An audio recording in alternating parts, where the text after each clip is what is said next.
السلام علیکم ورحمۃ اللہ وبرکاتہ۔ الحمد للہ والصلاة والسلام علی رسول اللہ، اما بعد۔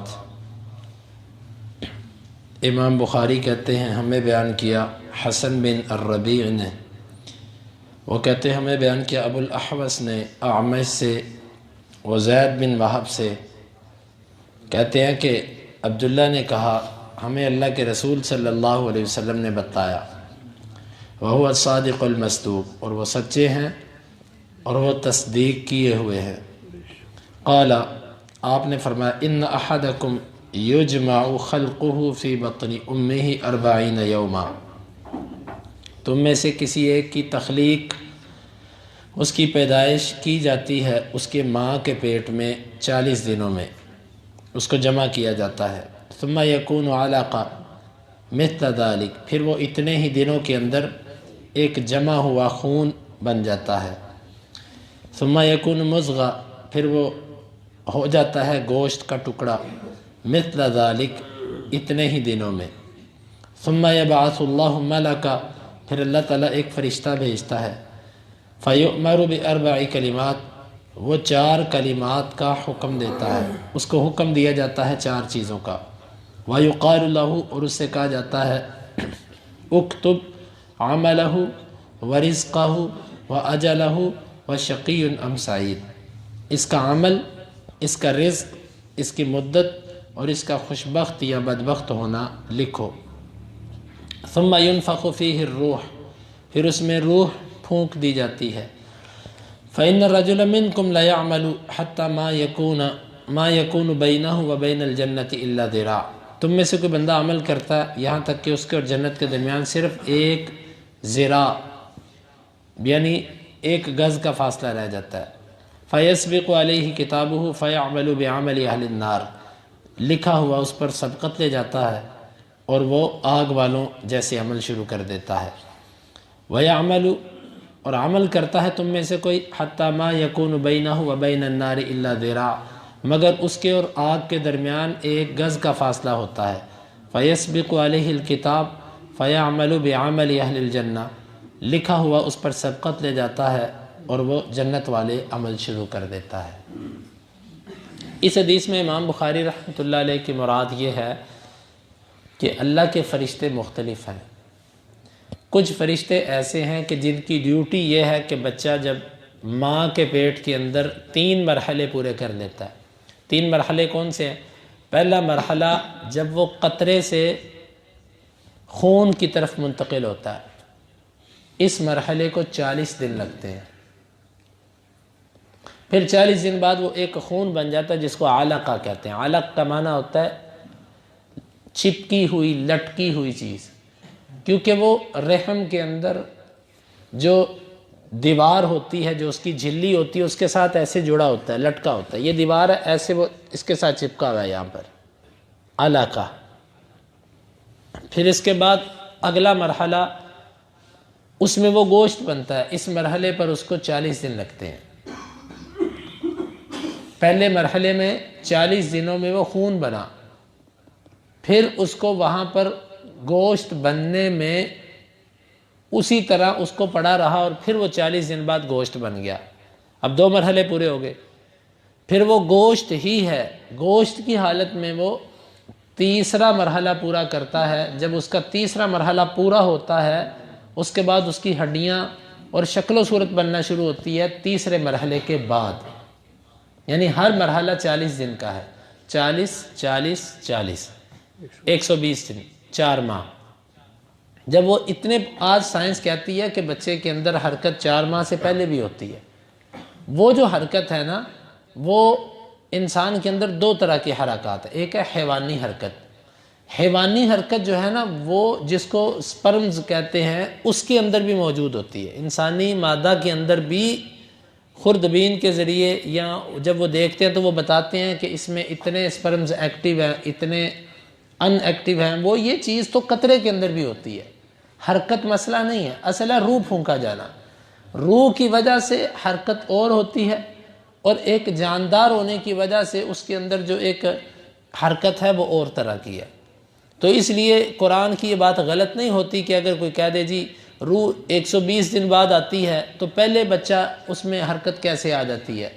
تو وہ حرکت بطور حیوان ہونے کے جو اس کے مادے میں موجود تھی وہ اس چیز کی حرکت ہے، اصل روح کے ڈلنے کی جو حرکت ہے وہ 120 دن کے بعد ہی آتی ہے۔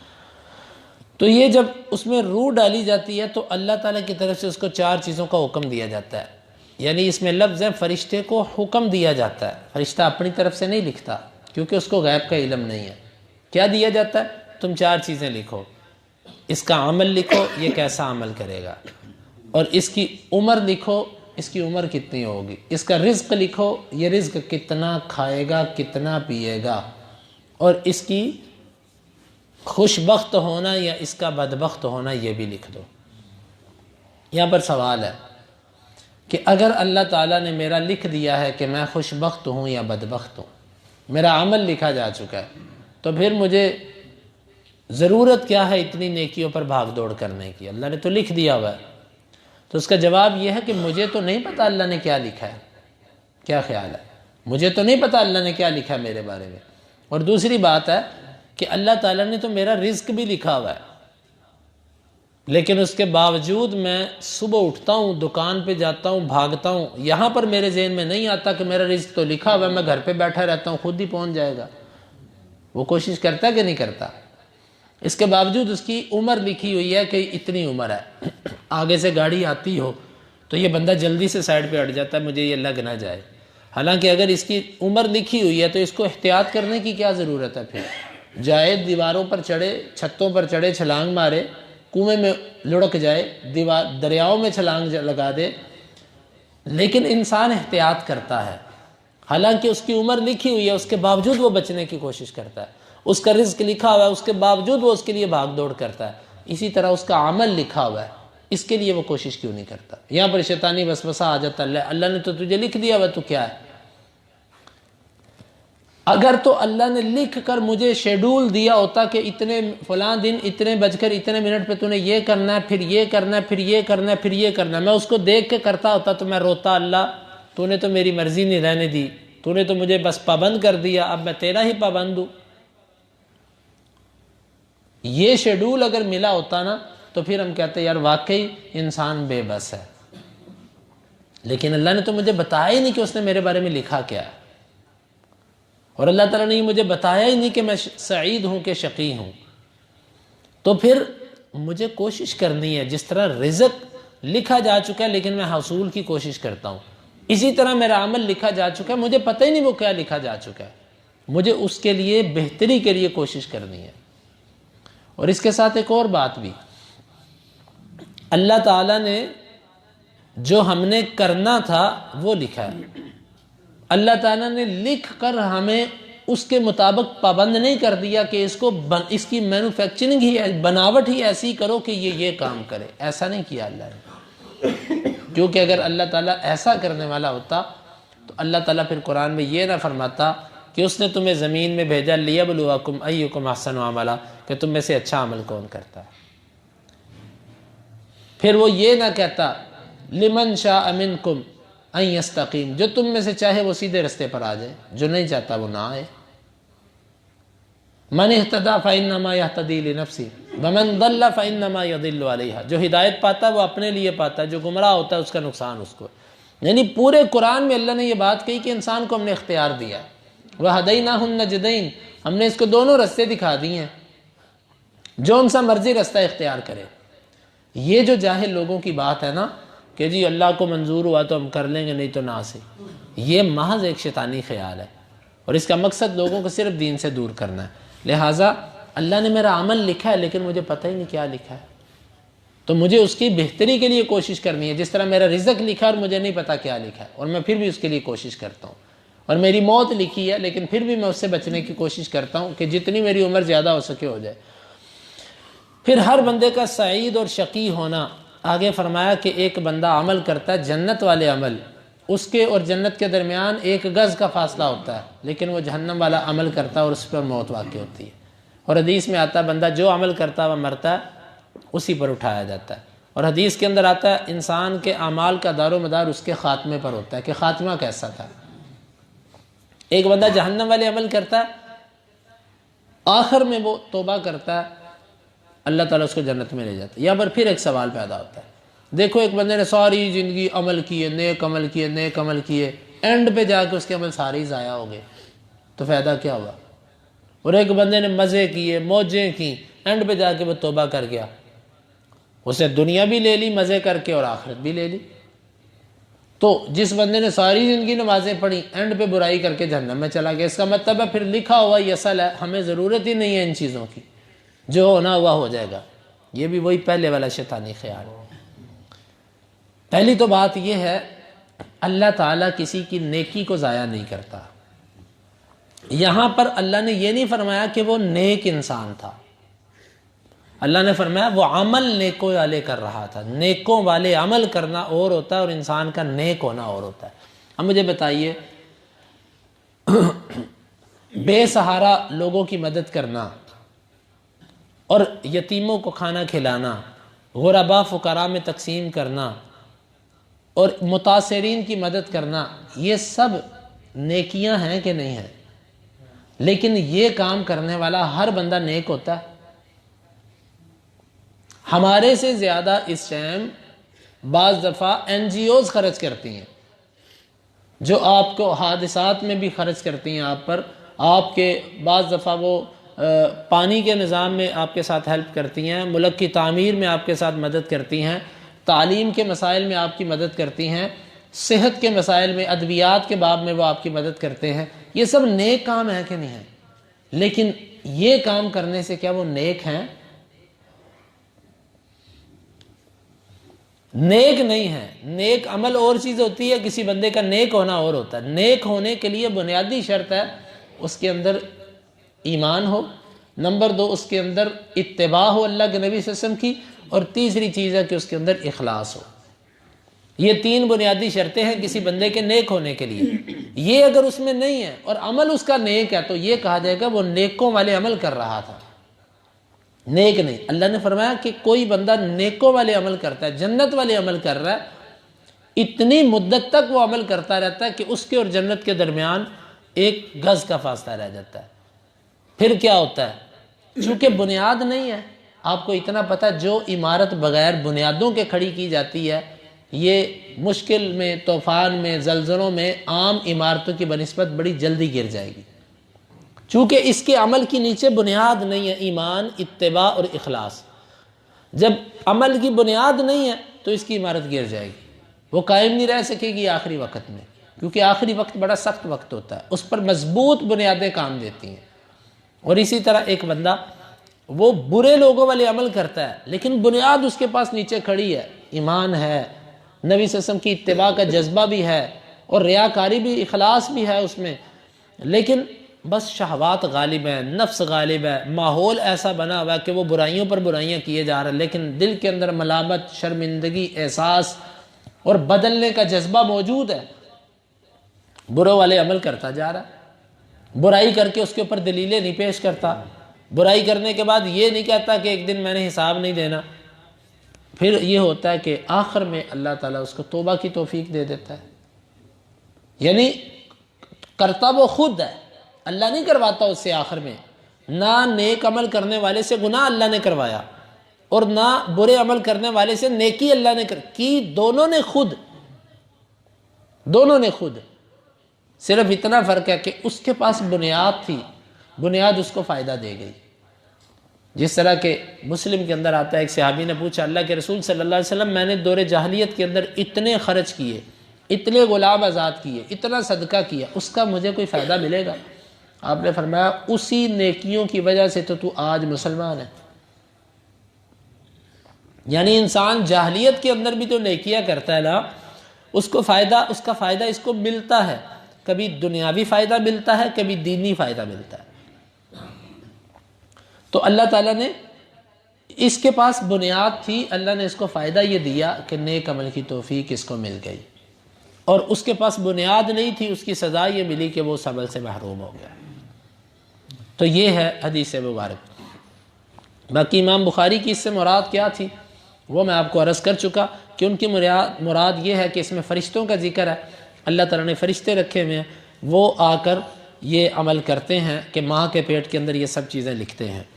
امام بخاری کہتے ہیں ہمیں بیان کیا محمد بن سلام نے، وہ کہتے ہیں ہمیں خبر دی مخلد نے، وہ کہتے ہیں ہمیں خبر دی ابن جریج نے، وہ کہتے ہیں مجھے خبر دی موسیٰ بن عقبہ نے نافع سے، وہ ابو ہریرہ سے، وہ اللہ کے نبی صلی اللہ علیہ وسلم سے، اور ابو عاصم نے ابن جریج سے بیان کرنے میں مخلد کی مطابقت کر رکھی ہے، اور وہ کہتے ہیں کہ مجھے خبر دی موسیٰ بن عقبہ نے، وہ نافع سے، وہ ابو ہریرہ سے، وہ اللہ کے نبی صلی اللہ علیہ وسلم سے، آپ نے فرمایا اذا احب اللہ العبد نادى جبریل، اللہ تعالیٰ جب کسی بندے سے محبت کرتا ہے تو جبریل کو آواز دیتا ہے، ان اللہ یحب فلانا فاحببہ، اللہ فلاں سے محبت کرتا ہے تو اس سے محبت کر، فیحبہ جبریل، جبریل اس سے محبت کرتے ہیں، فینادی جبریل فی اہل السماء، جبریل آسمانوں والوں میں آواز لگاتے ہیں، ان اللہ یحب فلانا فاحبہ، اللہ فلاں سے محبت کرتا ہے تم اس سے محبت کرو، فیحبہ اہل السماء، آسمان والے اس سے محبت کرتے ہیں، ثم یوضع له القبول فی الارض، پھر اس کی مقبولیت زمین کے اندر پھیلا دی جاتی ہے۔ اس حدیث مبارک میں بھی ایک فرشتے کا ذکر ہے، وہ جبریل اور باقی فرشتے، یعنی اللہ جس سے محبت کرتا ہے، اللہ جبریل کو کہتا ہے میں اس سے محبت کرتا ہوں تو اس سے محبت کر، جبریل اس سے محبت کرتا ہے، پھر جبریل آسمان پہ آواز لگاتا ہے کہ اللہ فلاں سے محبت کرتا ہے تم محبت کرو، سارے آسمان والے محبت کرتے ہیں، گویا کہ اس میں بھی فرشتوں کا ذکر ہے۔ کچھ فرشتے ایسے ہیں کہ جن کو یہ عمل بھی دیا جاتا ہے، دل کا عمل، جس کو ہم باطنی عمل کہتے ہیں کہ فلاں سے محبت کرنا اور فلاں سے بغض رکھنا، تو اللہ نے فرشتوں کے لیے یہ بھی لگا رکھا ہے کہ جس سے اللہ محبت کرے اس سے تم نے محبت کرنی ہے، اور جس سے اللہ نفرت کرے اس سے تم نے نفرت کرنی ہے، اس میں بھی ذکر ہے۔ اور ساتھ فرمایا کہ پھر اس کی قبولیت زمین میں رکھ دی جاتی ہے۔ دیکھیں کچھ لوگ ایسے ہوتے ہیں زمین میں ان کی محبت پھیلا دی جاتی ہے، کوئی تعلق نہیں، کوئی رشتہ نہیں، ایسے ہی دل میں ان کا احترام ہے، عزت ہے، تکریم ہے، یہ کس وجہ سے ہوتی ہے؟ اللہ تعالیٰ دلوں میں ڈال دیتا ہے۔ اور بعض فاسق و فاجر لوگ نہیں بھی تکریم کریں گے آپ کی، ضروری نہیں کہ ہر موقع پر آپ کو عزت ملے گی، پروٹوکول ملے گا، آپ کی عزت ہوگی، لیکن بعض دفعہ لئیم اور گھٹیا قسم کے لوگ آپ کی عزت نہیں بھی کریں گے، لیکن ان کے دلوں میں ضرور ہوگی یہ چیز۔ جس طرح ہمارے نبی صلی اللہ علیہ وسلم عظیم ترین انسان تھے، لیکن اس کے باوجود بعض ظالم ایسے تھے جو آپ کو تکلیفیں دیتے تھے۔ تو عزت کا مطلب یہ نہیں ہے کہ آپ کو ہر بندہ ہی آپ کو سیلوٹ کرے، بلکہ جو خبیث النفس ہے وہ بعض دفعہ آپ کو ضرر پہنچائے گا نیک ہونے کی وجہ سے، اس کو تکلیف ہوگی، وہ حسد کرے گا آپ سے۔ تو اللہ کے نبی صلی اللہ علیہ وسلم کی سیرت کو سامنے رکھتے ہوئے بعض لوگوں کا ہمارے ساتھ جو غلط رویہ ہو اس کو برداشت کرنا چاہیے۔ امام بخاری کہتے ہیں ہمیں بیان کیا محمد نے، وہ کہتے ہیں ہمیں بیان کیا ابن ابی مریم نے، وہ کہتے ہیں ہمیں خبر دی لیث نے، وہ کہتے ہیں ہمیں خبر دی ابن ابی جعفر نے، وہ محمد بن عبد الرحمن سے، وہ عروہ بن زبیر سے، وہ عائشہ رضی اللہ عنہ سے، وہ کہتی ہیں کہ میں نے اللہ کے رسول صلی اللہ علیہ وسلم کو فرماتے ہوئے سنا، ان الملائکۃ تنزل فی العنان، اللہ کے فرشتے جو ہیں نا وہ بادلوں میں اترتے ہیں، وہو السحاب، اور وہ عنان بادل کو کہتے ہیں، فتذکر الامر قضی فی السماء، وہ تذکرہ کرتے ہیں اس کام کا جس کا آسمان میں فیصلہ کیا گیا، فتسترق الشیاطین السمع، شیطان سنی ہوئی بات کو چرا لیتے ہیں، فتسمعہ، وہ اس کو سنتے ہیں، فتوحیہ الی الکہان، وہ کاہنوں کی طرف اس کو القاء کرتے ہیں، فیکذبون معہ مئۃ کذبہ، وہ اس کے ساتھ 100 جھوٹ ملاتے ہیں، من عند انفسہم، اپنی طرف سے۔ اس حدیث میں بھی بتایا گیا ہے کہ اللہ کے فرشتے ہیں، اللہ تعالیٰ جو فیصلہ کرتا ہے اللہ ان کو بتاتا ہے کہ یہ فیصلہ، یہ حکم ہے، اس کو زمین پر نافذ کر دو۔ اس حکم سے مراد ہے امر کونی، جو کائنات کے امور ہے، جو انسان کے اختیار میں نہیں ہے،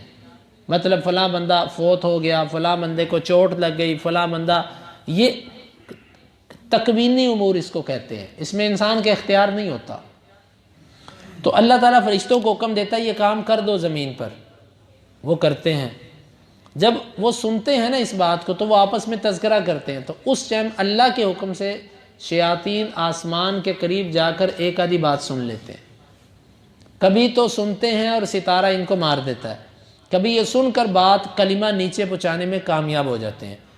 تو جب نیچے آتی ہے نا بات تو یہ کاہن کو بتاتے ہیں کہ یہ بات ہم نے سنی ہے،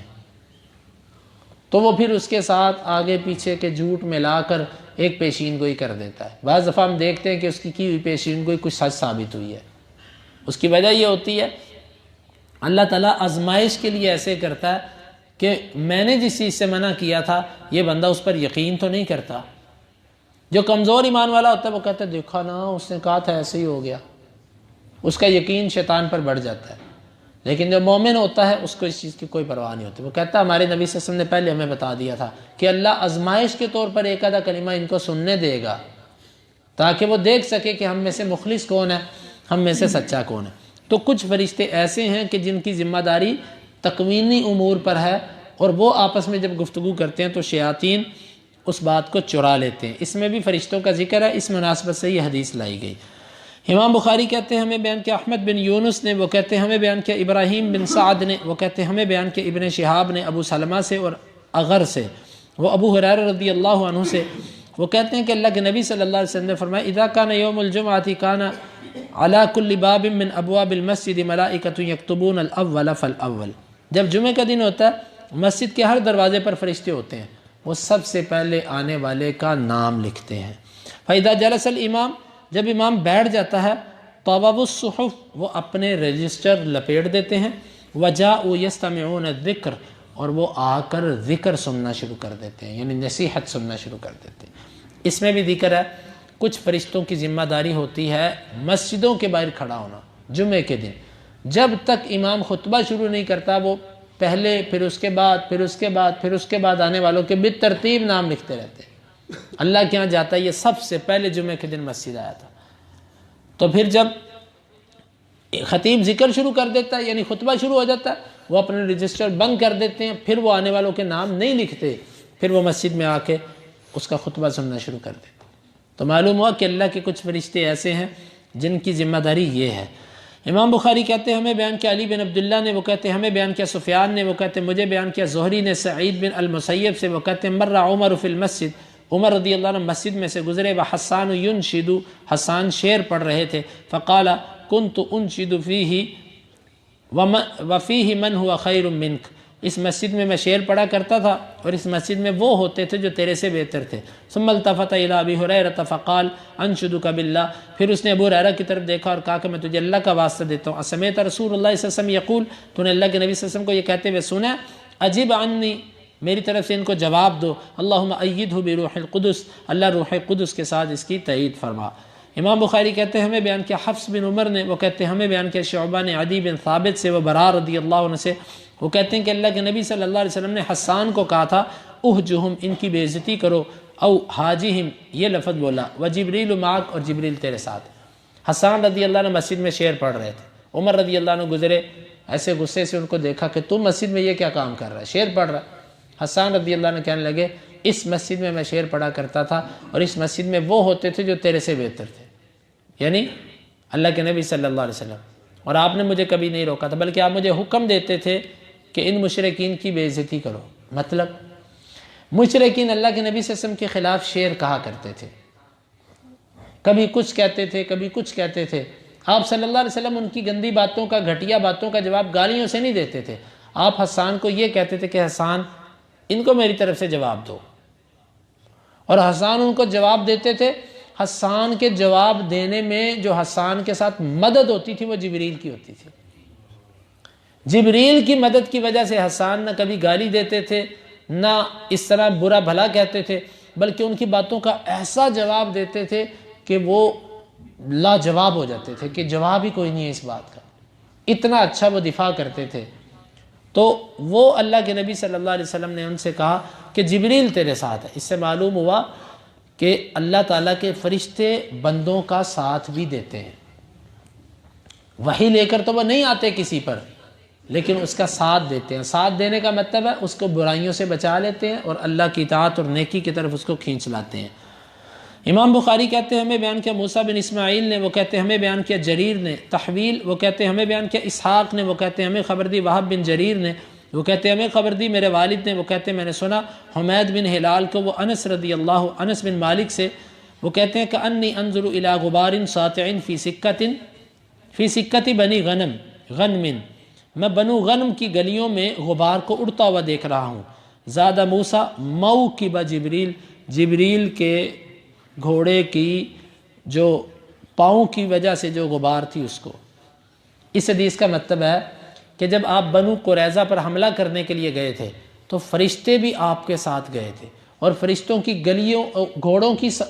جو ٹاپیں تھیں اور اس کی وجہ سے جو غبار اٹھ رہی تھی، صحابہ کہتے ہیں ہم دیکھ رہے تھے بندہ ادھر تھا کوئی نہیں، اور زمین سے گلیوں سے ایسے غبار اٹھ رہی تھی۔ وہ غبار کن کی تھی؟ وہ اللہ کے فرشتوں کے گھوڑوں کی تھی۔ تو معلوم ہوا کہ مسلمانوں کی مدد کے لیے اللہ نے کچھ ایسے فرشتے بھی رکھے ہیں کہ جو بندوں کی مدد کے لیے آتے ہیں، اور یہی امام بخاری بتانا چاہتے ہیں۔ امام بخاری کہتے ہیں ہمیں بیان کیا فروا نے، وہ کہتے ہیں ہمیں بیان کیا علی بن مسہر نے، وہ ہشام بن عروہ سے، اور وہ اپنے والد سے، وہ عائشہ رضی اللہ عنہ سے، ان الحارث بن ہشام، بے شک جو حارث بن ہشام تھے نا، سأل النبی کیف یأتیک الوحی، انہوں نے اللہ کے نبی صلی اللہ علیہ وسلم سے پوچھا آپ پر وحی کیسے آتی ہے؟ فقال، آپ نے فرمایا کل ذاک، ہر طریقے سے، یأتینی الملک احیانا فی مثل صلصلۃ الجرس، بعض دفعہ تو میرے پاس فرشتہ آتا ہے گھنٹی کی آواز کی مثل لے کر، فیفصم عنی، وہ جب میرے سے جدا ہوتا ہے، وقد وعیت ما قال، مجھے وہ چیز یاد ہو چکی ہوتی جو اس نے کہی ہوتی ہے، وہو اشد علی، اور یہ سب سے سخت قسم ہے وحی کی میرے اوپر، ویتمثل لی الملک، اور کبھی فرشتہ میرے لیے صورت اختیار کرتا ہے، احیانا کبھی کبھار، رجلا کسی آدمی کی، فیکلمنی، وہ میرے سے گفتگو کرتا ہے، فاعی ما اقول، میں اس کو یاد کر چکا ہوتا ہوں جو وہ کہتا ہے۔ آپ پر وحی کتنی طرح کی آتی ہے یہ ایک الگ مسئلہ ہے۔ اس حدیث میں صرف 2 صورتیں بیان ہوئی۔ کبھی میرے اوپر وحی اس طرح آئی ہے کہ وہ اس طرح تیز ہوتی ہے اور اس طرح وہ عام بندے کی سمجھ سے بالا تر ہوتی ہے، جس طرح گھنٹی بجتی ہے۔ یہاں پر گھنٹی سے جو تشبیہ دی گئی ہے وہ ایک بجنے میں، تیزی میں، اور دوسرا سمجھ نہ آنے میں۔ عام بندہ اس کو سمجھ نہیں سکتا، تیز ہوتی ہے، وہ میرے اوپر اس طریقے کی وحی آتی ہے، اور اس میں جو بات کہی جاتی ہوتی ہے وہ اللہ تعالیٰ مجھے یاد بھی کروا دیتا ہے اور سمجھ بھی آ جاتی ہے، پھر وہ میں تمہیں بیان کرتا ہوں وہ قرآن کی کون سی آیت تھی۔ اور کبھی یوں ہوتی ہے وحی کہ جبریل کسی بندے کی شکل میں میرے ساتھ آ کے گفتگو کرتا ہے اور اس میں وہ مجھے اللہ کا پیغام دیتا ہے۔ یہ دونوں صورتیں ایسی ہوتی ہیں کہ مجھے اللہ کا دیا ہوا پیغام بھرپور طریقے سے یاد ہو جاتا ہے۔ تو اس سے امام بخاری یہ بتانا چاہتے ہیں کہ فرشتہ مختلف شکلوں کے اندر بھی آتا ہے، اور وحی لانا بھی اللہ تعالیٰ نے فرشتوں کی ڈیوٹی لگا رکھی ہے۔ اللہ رب العالمین سے دعا ہے اللہ تعالیٰ ہمیں ان احادیث کو سمجھنے کی اور ان کے تقاضوں کو پورا کرنے کی توفیق عطا فرمائے۔ اللہم انفعنا بما علمتنا وعلمنا ما ينفعنا وزدنا علما، وآخر دعوانا ان الحمد للہ رب العالمین۔ 3208 سے لے کر 3215۔